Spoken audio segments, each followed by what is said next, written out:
কাঁচা আমের আচার জুস অনেক তো খাওয়া হলো। আজকে তৈরি করে দেখাবো কাঁচা আম দিয়ে মুরগির মাংস রান্না, যা খেতে কিন্তু অসম্ভব মজার। বিসমিল্লাহির রহমানির রহিম। আসসালামু আলাইকুম, ওয়েলকাম ব্যাক টু এফওএম কিচেন। চলুন চলে যাই এফওএম কিচেনে। একটি কাঁচা আম আর একটি আস্ত রসুন আমি পুড়ে নিব।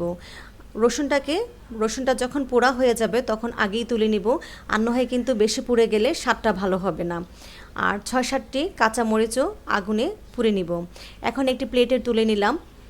একটি ব্লেন্ডার জারে আমের পুরা খোসাটা ফেলে পরিষ্কার করে আমের পাল্পটাকে চটকে বের করে নিব।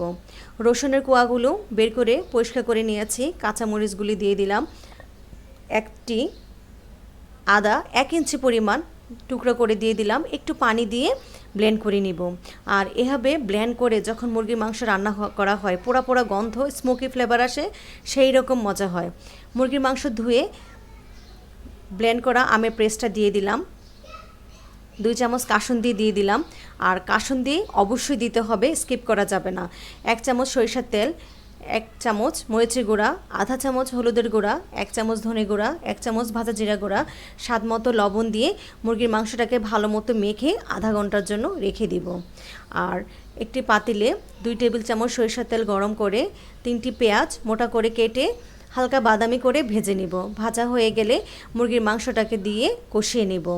মুরগির মাংসটা রান্না হতে থাকুক, এই ফাঁকে একটি পাতিলে পানি নিয়েছি ২ গ্লাস, নিয়ে ২টি তেজপাতা, ২ টুকরো দারচিনি, ৩টি এলাচ থেতো করে দিলাম। আর লং দিয়ে পানিটাকে ফুটিয়ে যখন তেজপাতা দারচিনির ফ্লেভারটা আসবে তখন ছেঁকে দিয়ে দিব। আস্ত গোটা মশলা দেয়া যাবে না।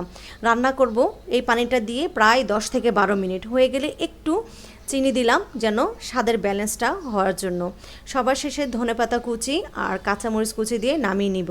হয়ে গেল খুবই মজাদার আম দিয়ে মুরগির মাংস রান্না। এইটা যখন রান্না করেছিলাম আমার বাসার সবাই খেয়ে তো খুবই প্রশংসা।